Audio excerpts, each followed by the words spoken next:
அல்லேலூயா. ஆண்டவருடைய நாமம் மகிமைப்படுவதாக. ஆண்டவருக்கு ஸ்தோத்திரம். செப்டம்பர் மாதமும் வந்துவிட்டது. இந்த வருஷம் மகிமையின் ஆண்டு என்று நமக்கு வாக்குத்தத்தம் பண்ணினார். 7 மாதங்களை கடந்து 8வது மாதத்தையும் கடந்து இப்பொழுது 9வது மாதத்திற்குள் வந்திருக்கிறோம். தேவனுடைய பிள்ளைகளே, இந்த செப்டம்பர் மாதத்தின் வாழ்த்துக்களை உங்களுக்கு கொண்டு வருகிறோம். நம்ம எல்லோரும் ஒரு நிமிடம் தலைகளை தாழ்த்தி நாம் ஜெபிப்போம். நல்ல தகப்பனே, நீர் எங்களுக்காக பேசுவீராக. நாங்கள் கேட்கட்டும் அப்பா. ஸ்தோத்திரம், ஸ்தோத்திரம், ஸ்தோத்திரம். எங்களை ஒப்புவிக்கிறோம். இயேசு கிறிஸ்துவின் மூலம் கெஞ்சுகிறோம் பரிசுத்த பிதாவே, ஆமென். ஒரு பாடல், ஃபாதர் பெக்மான்ஸ் அவருடைய பாடல்.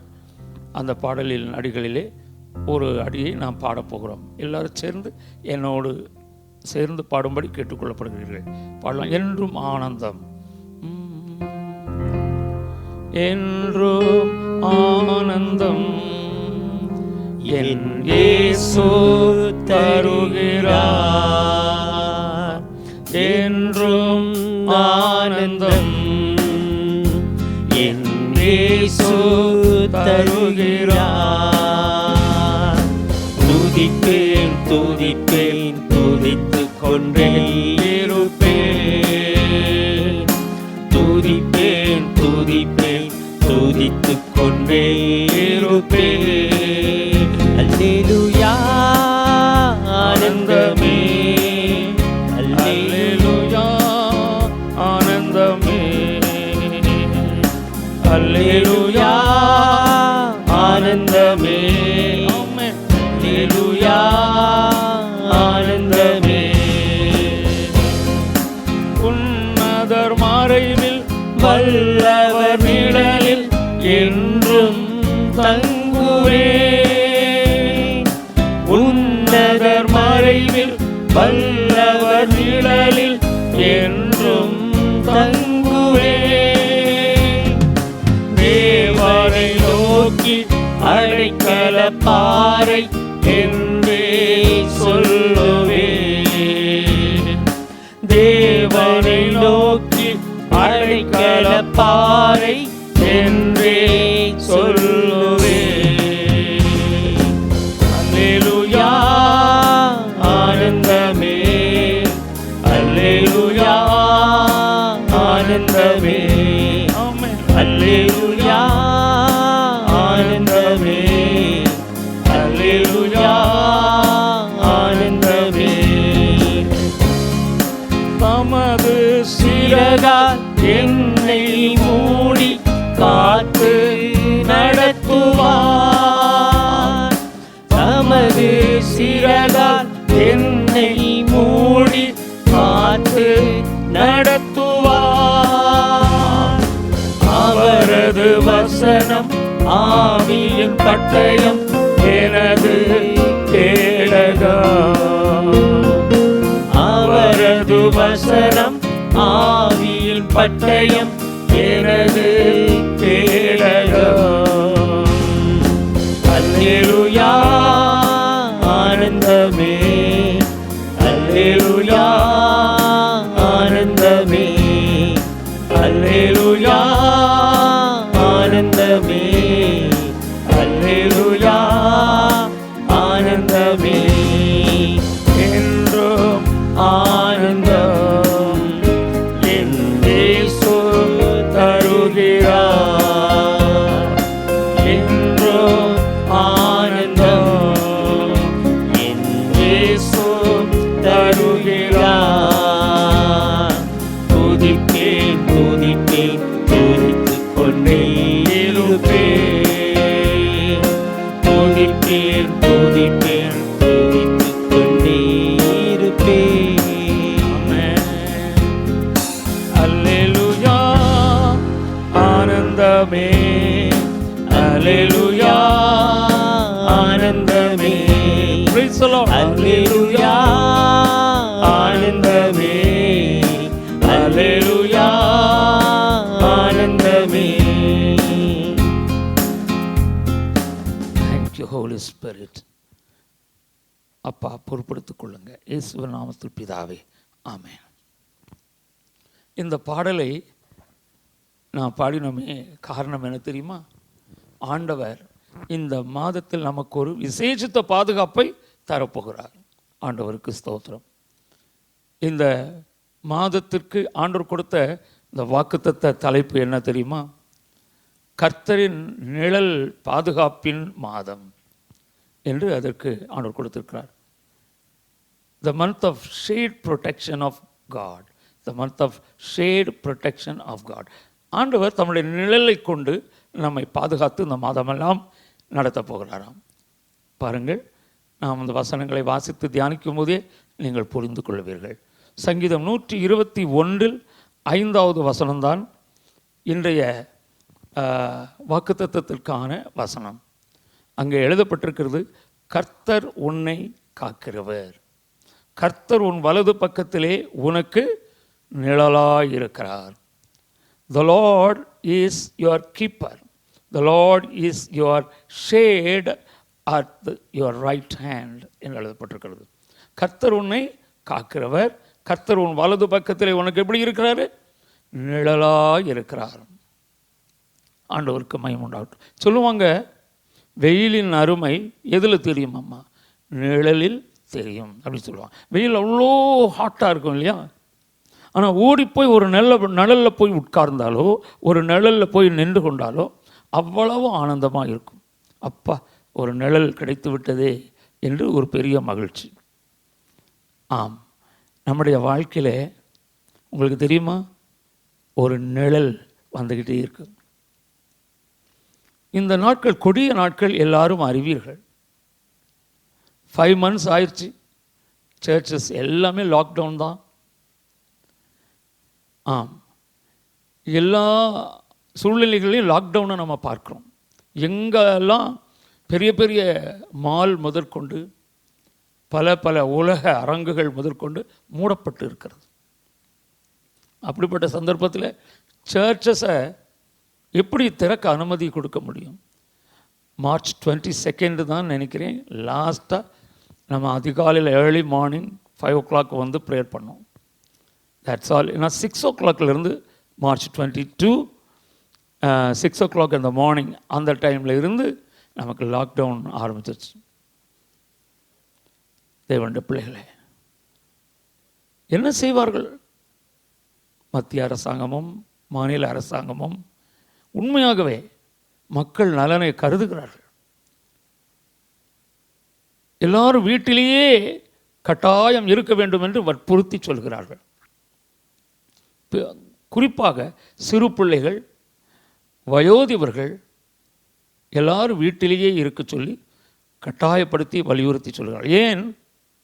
வேறு வழி இல்லை. ஆம், கொரோனா வைரஸ் என்ற COVID-19 பேண்டிமோனியம் ரொம்ப பயங்கரமான கொள்ளை நோய்.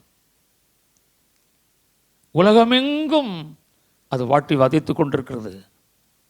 லட்சோப லட்ச ஜனங்கள் மரித்து போய்விட்டார்கள். ஆயிரக்கணக்கிலே தினமும் மரித்து கொண்டிருக்கிறார்கள். அதனுடைய தாக்குதல் அவ்வளோ பயங்கரமாக இருக்குது. சின்ன கிருமி தான், நுண்கிருமி. ஆனால் அது எப்படி இருக்கும் அப்படின்னு கூட இமேஜின் பண்ண முடியல. மைக்ரோஸ்கோப் வழியாக தான் அதை பார்க்க முடியும்னு நினைக்கிறேன். ஒரு ஷேப் கொடுத்துருக்காங்க, அதை நம்ம பார்க்குறோம். ஆனாலும் எனக்கு அருமையான தேவனுடைய பிள்ளைகளை, பயங்கரமாய் அது பற்றி படர்ந்து பிடித்து அநேகரை வாட்டி வதைக்கிறது. கர்த்தர் உதவி செய்வாராக, நம்மை காப்பாற்றுவாராக. இதுகாரும் நம்மை காத்த தேவன் இனிமேலும் காப்பாராக. ஆண்டவருக்கு ஸ்தோத்திரம். உங்கள் வீடுகளிலே கர்த்தர் காக்கும்படி நீங்கள் ஜெபிக்கிறீர்களா? ஆண்டவருக்கு ஸ்தோத்திரம். அதான் இந்த மாதம் ஆண்டவர் நமக்கு இப்படி ஒரு வாக்குத்தத்தத்தை கொடுக்கிறார். கர்த்தரின் நிழல் பாதுகாப்பின் மாதம் என்று சொல்லி, the month of shade protection of God என்று பார்க்கும். தேவன் பாதுகாக்கிறோம் ஒரு மாதம். தேவன் எப்படி பாதுகாக்கிறார்? அவருடைய நிழல் கொண்டு பாதுகாக்கிறார் என்று பார்க்கிறோம். ஏசாயா 25வது அதிகாரம் 4வது வசனத்தை முகவரியாக as an introduction, Isaiah 25:4 அதில் இவ்விதமாக எழுதப்பட்டிருக்கிறது, கொடூரமானவர்களின் சீரல் மதிலை மோதி அடிக்கிற பெரு வெள்ளத்தை போல் இருக்கையில் நீர் ஏழைக்கு பலனும் நெருக்கப்படுகிற எளியவனுக்கு திடனும் பெருவெள்ளத்துக்கு தப்பும் அடைக்கலமும் வெயிலுக்கு ஒதுங்கும் நிழலுமானீர் என்று அங்கே சொல்லப்பட்டிருக்கிறது. ஆண்டவருக்கு ஸ்தோத்திரம். For you have been a strength to the poor, a strength to the needy in his distress, a refuge from the storm, a shade from the heat. For the blast of the terrible ones is as a storm against the wall என்று சொல்லப்பட்டிருக்கிறது. உங்கள் வாழ்க்கையில் இப்படிலாம் பிரச்சனை வரும்போது பயப்படாதீங்க. நம்முடைய ஆண்டவர் வெயிலுக்கு ஒதுங்கும் நிழலுமாக இருக்கிறார் என்று இந்த வசனம் சொல்லுகிறது. நீங்கள் ஆண்டவரை எப்படி கனப்படுத்தி வச்சுருக்கீங்க? உங்கள் வீட்டில் ஆண்டவர் ஒரு மூலையில் போட்டு ஒதுக்கி வச்சுருக்கீங்களா? இந்த நாட்களில் நான் அதிகமாக பார்க்குற ஒரு கஷ்டமான ஒரு காரியம் என்னன்னா, நிறைய பேர் படுத்து தூங்கிட்டு இருக்காங்க. I am very sorry to say this, my dear children of God. நிச்சயமாக ஒரு நாள் வரப்போகுதுங்க. கடந்த நாட்களில் தேவனுடைய செய்தியை நாம் கேட்டோம். இயேசு சீக்கிரம் வருகிறார் என்று நாம் மிக கருத்தாக ஆலோசனைகளை கேட்டோம்.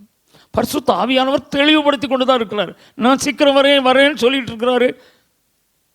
நம்முடைய அருமை ரட்சகராக இயேசு கிறிஸ்து சொன்ன அதே வாக்குத்தத்தத்தை பரிசுத்த ஆவியானவர் நினைவுபடுத்தி கொண்டிருக்கிறார். இதோ நான் சீக்கிரமாய் வருகிறேன் என்று சொல்லிக் கொண்டிருக்கிறார். ஆனால் நாம் அது நடக்கும்போது நடக்கட்டும் அப்பா, நாம் ஜாலியாக என்ஜாய் பண்ணுற நேரம் என்ஜாய் பண்ணிடுவோம் அப்படின்னு எல்லாரும் நைட்டில் படுத்தா காலையில் 9 மணிக்கு தான் அதிகாலை அவங்களுக்கு. அது பரவாயில்ல, சிலர் 9 மணிக்காவது எழும்பிடுறாங்க போல. சிலர் அதுக்கு மேலே படுத்து தூங்குறவங்களா இருக்காங்க.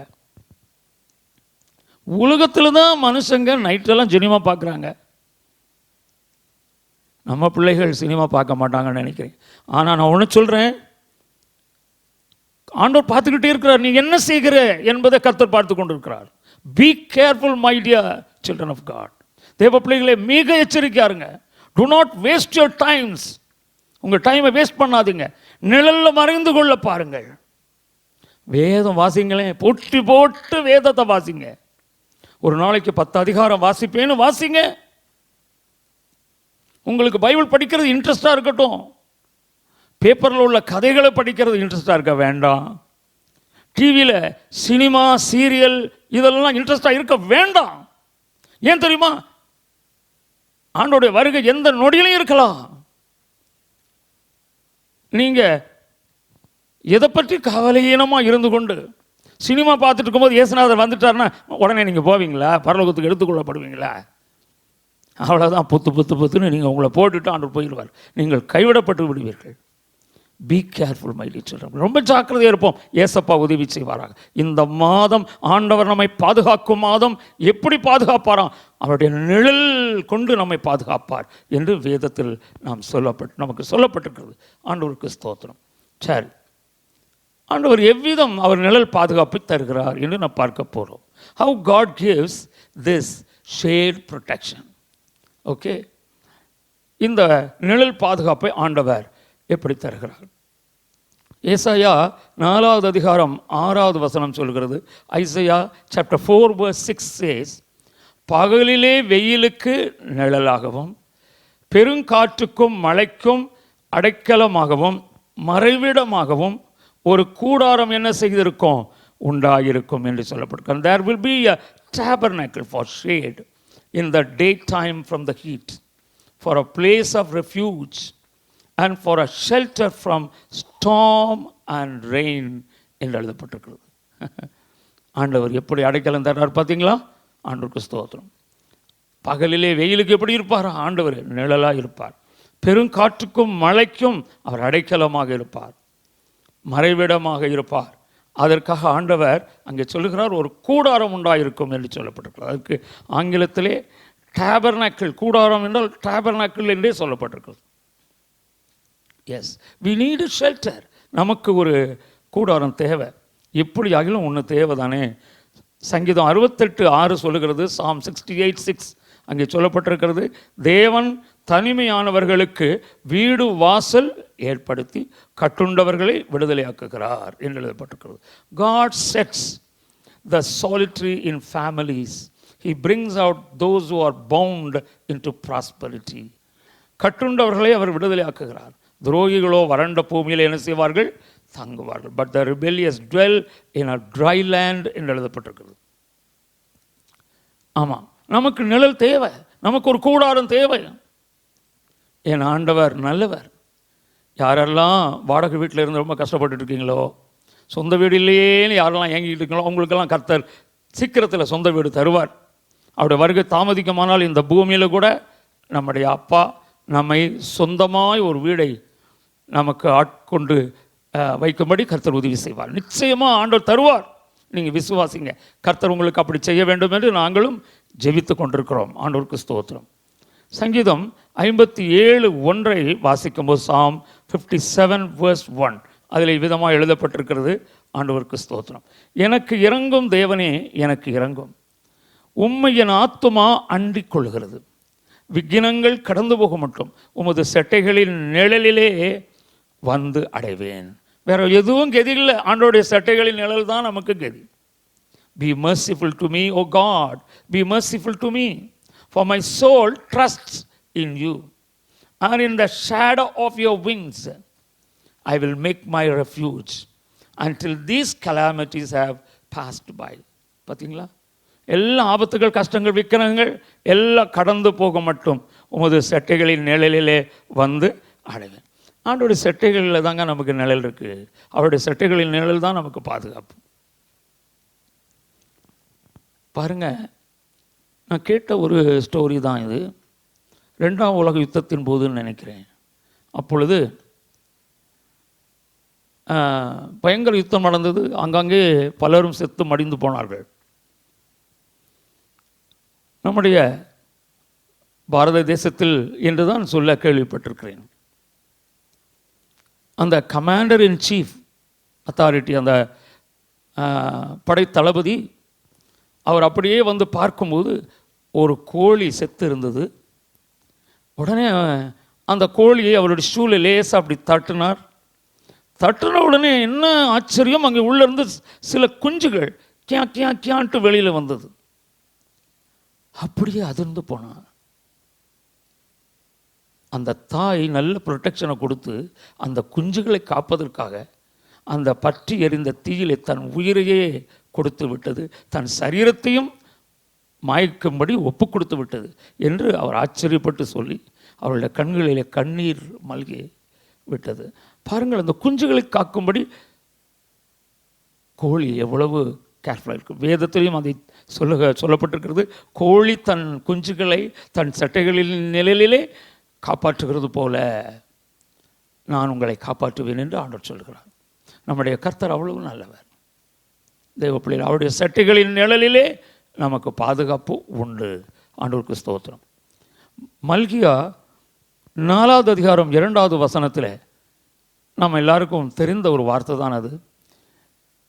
என் நாமத்திற்கு பயந்திருக்கிற உங்கள் மேல் நீதியின் சூரியன் உதிக்கும், அதன் செட்டைகளின் கீழ் ஆரோக்கியம் இருக்கும். ஆண்டோடைய செட்டைகளின் கீழ் என்ன இருக்கும்? ஆரோக்கியம் இருக்கும். நீங்கள் வெளியே புறப்பட்டு போய் கொழுத்த கன்றுகளைப் போல என்ன செய்வீர்கள்? வளருவீர்கள்.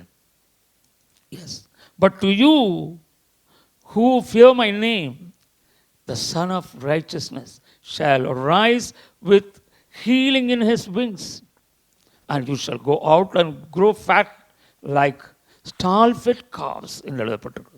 நீங்கள் வெளியே புறப்பட்டு போய் கொழுத்த கன்றுகளைப் போல் என்ன செய்வீர்கள்? வளருவீர்கள். ஆரோக்கியம் இருந்தால் தானே வளர முடியும். நம்முடைய நேசர் ஆரோக்கியம் தரும்படிக்கு அவருடைய சட்டைகளை விரித்திருக்கிறார். ஆண்டவருக்கு ஸ்தோத்திரம். சங்கீதம் 91:1 சொல்கிறது. Psalm 91:1 says, உன்னதமானவரின் மறைவில் இருக்கிறவன் சர்வ வல்லவருடைய நிழலில் தங்குவான். He who dwells in the secret place of the Most High shall abide under the shadow of the Almighty என்று எழுதப்பட்டிருக்கிறது. பார்த்தீர்களா? நீங்கள் உன்னதமானவருடைய எப்போதும் ஆண்டோடைய மறைவில் இருங்க. அதை சொல்லிக்கிட்டே இருங்க, ஆண்டவரே நான் உங்கள் மறைவில் இருக்கப்பா அப்படின்னா சர்வ வல்லவருடைய நிழலிலே நீங்கள் என்ன செய்வீர்கள்? தங்குவீர்கள். ஆண்டவருக்கு ஸ்தோத்திரம். ஆம், கூடார நிழல் என்று பார்த்தோம், செட்டைகளின் நிழல் என்று நாம் பார்த்தோம். ஆண்டவருக்கு ஸ்தோத்திரம். 3வதாக ஏசாயா 32:2 சொல்கிறது. ஐசையா chapter 32 verse 2 says, அவர் காற்றுக்கு ஒதுக்காகவும் பெருவெள்ளத்துக்கு புகலிடமாகவும் வறண்ட நிலத்திற்கு நீர்க்கால்களாகவும் விடாய்த்த பூமிக்கு பெருங்கன்மலையின் நிழலாகவும் இருப்பார் என்று எழுதப்பட்டிருக்கிறது. A man will be as a hiding place from the wind and a cover from the tempest, as rivers of water in a dry place, as the shadow of a great rock in a weary land என்று எழுதப்பட்டிருக்கிறது. as the shadow of a great rock என்று பார்க்கிறோம். நம்முடைய ஆண்டவர் யார் தெரியுமா? பெரும் கன்மலை நிழல். ஆமாம், அந்த விடாய்த்த பூமிக்கு அவர் எப்படி இருப்பாராம்? பெருங்கன்மலையின் நிழலாகவும் இருப்பார். ரொம்ப சோர்ந்து போய் ஒன்றுமே இல்லை, கடனுக்கு மேலே கடன், காசெல்லாம் செலவழிந்து போயிடுச்சு, சாப்பிட்றது கூட வழி இல்லை, ரொம்ப வறண்ட ஒரு நிலைமையில் தேவ பிள்ளையே என் அப்பன் அப்படி ஒன்றை பரிதபிக்க விட மாட்டார். இந்த கொரோனா வைரஸ் பேண்டிமோனி இந்த டைமில் கூட அப்பே சொல்கிறாரு, உன்னை நான் போஷிப்பேங்கிறார், உன்னை நான் உடுத்து வைப்பேன், உனக்கு இருக்க இடம் தருவேன் என்று சொல்கிறார். இப்பொழுது இந்த ஆசீர்வாதங்களை பெற்றுக்கொள்ளுங்கள். ஆண்டவருக்கு ஸ்தோத்திரம். அஸ் அ கன்க்ளூஷன், முடிவரையாக மத்தேயு 17:5 உங்களுக்கு ஞாபகப்படுத்த விரும்புகிறேன். Matthew 17:5 அங்கே எழுதப்பட்டிருக்கிறது, அவன் பேசுகையில் இதோ ஒளியுள்ள ஒரு மேகம் அவர்கள் மேல் நிழலிட்டது. இவர் என்னுடைய நேசகுமாரன், இவரில் பிரியமாயிருக்கிறேன், இவருக்கு செவி கொடுங்கள் என்று அந்த மேகத்திலிருந்து ஒரு சப்தம் உண்டாயிற்று என்று சொல்லப்பட்டிருக்கிறது. When he was still speaking, behold, a bright cloud overshadowed them, and suddenly a voice came out of the cloud saying, this is my beloved son, in whom I am well pleased. Hear him. What a wonderful voice it is. எவ்வளோ அருமையான சப்தம் பாருங்க. தேவனுடைய பிள்ளைகளே, நம்முடைய அருமை இரட்சகராகிய இயேசு கிறிஸ்து பேதுருவோடும் யோவானோடும் கூட சேர்ந்து அவர் அங்கே இருக்கிறார். தேவனுடைய பிள்ளைகள் மறுரூப மலையிலே அவர் காட்சி கொடுத்து அங்கே அவர்களுக்கு தன்னை அறிமுகம் செய்து வைக்கிறது போல ரொம்ப ஆச்சரியமான காரியம். அவங்க எல்லாரும் பார்த்தாங்க, ஆச்சரியப்பட்டாங்க. ஏன்னா ஒரு சத்தம் கேட்குறது வானத்திலிருந்து. அந்த சத்தம் என்னன்னா, இவர் என்னுடைய நேசகுமாரன், இவரில் என்ன செய்கிறேன்? பிரியமாக இருக்கிறேன், இவருக்கு செவி கொடுங்கள் என்று அந்த சத்தம் கேட்கிறது. ஆண்டவருக்கு ஸ்தோத்திரம். தேவனுடைய பிள்ளைகளே, ஆம், நம்முடைய அருமை ஆண்டவராகிய இயேசு கிறிஸ்து, தேவனுடைய பிள்ளைகளே, ஆமாம், பேதுருவையும் யாக்கோபையும் அவனுடைய சகோதரனாகிய யோவானையும் பார்க்கும். பேதுரு, யாக்கோபு, யோவான் 3 பேரையும் தனித்திருக்கும்படி உயர்ந்த மலையின் மேல் போய் அவர்களுக்கு முன்பாக என்ன செய்தாராம்? மறுரூபமானார். அவர் முகம் சூரியனைப் போல பிரகாசித்தது என்று எழுதப்பட்டிருக்கிறது. 3வது வசனத்தில், அப்பொழுது மோசேயும் எலியாவும் அவரோடு பேசுகிறவர்களாக அவர்களுக்கு காணப்பட்டார்கள். அவ்வளோ ஒரு ட்ரெமெண்டஸ் எக்ஸ்பீரியன்ஸ் நம்முடைய இரட்சகராகிய இயேசு கிறிஸ்துவினுடைய வாழ்க்கையில். அதில் என்ன விசேஷம்னா, மேலிருந்து பிதா பேசுகிறார். ஆண்டவர் எப்படி பேசுகிறாரோ அதை மிக அழகாய் அந்த 5வது வசனத்தில் எழுதப்பட்டிருக்கு. மத்தேயு 17:5 ஒளியுள்ள ஒரு மேகம் அவர்கள் மேல் நிழலிட்டது என்று பார்க்கிறோம். A bright cloud overshadowed them என்று எழுதப்பட்டிருக்கிறது. ஒளியுள்ள மேகம் அவர்கள் மேல் நிழலிட்டது. பாருங்க, ஆண்டோடைய மேகம் வருது, நிழல் எடுக்கிறது. அந்த நிழலின் கீழே ஒரு சப்தம் வருகிறது, இவர் என்னுடைய நேசகுமாரன், இவரில் பிரியமாக இருக்கிறேன், இவருக்கு செவி கொடுங்கள் என்று அந்த மேகத்திலிருந்து ஒரு சப்தம் உண்டாயிற்று. Yes, and suddenly a voice came out of the cloud saying, this is my beloved son, in whom I am well pleased. Hear him. நம்ம எல்லாரும் தலைகளை தாழ்த்தி கர்த்தரை நோக்கி பார்க்கலாம். உங்கள் மேல ஒரு மேகம் வரட்டும், ஒரு நிழல் படட்டும். Thank you Jesus. எல்லாரும் கேளுங்க பார்க்கலாம். ஆண்டவரே, உங்கள் நிழல் தான்ப்பா எனக்கு வேணும். அவர் சட்டையின் கீழ் அடைக்கலம் புகவே தம் சிறகுகளால் மூடுவார். அவர் செட்டையின் கீழ் அடைக்கலம் புகவே தம் சிறகுகளால் மூடுவார். அவ்வளோதான், ஆண்டவர் சிறகுகளால் மூடினா போதும். Thank you Lord. அற்புதரே, இந்த மாதத்தை உடைய பிள்ளைகளுக்கு ஆண்டவரே கர்த்தரின் நிழல் பாதுகாப்பின் மாதம் என்று கொடுப்பதற்காக ஸ்தோத்திரம். The month of shade protection of God. Thank you Lord for this month of wonderful, yes Lord, protection by you, O Master. நாங்கள் உங்கள் சட்டையின் கீழே மறைந்து கொள்கிறோம் இயேசு கிறிஸ்துவின் மூலம் பிதாவே. எல்லாரும் சொல்லுவோம் ஆமென். God bless you. கர்த்தர் உங்களை ஆசீர்வதிப்பாராக.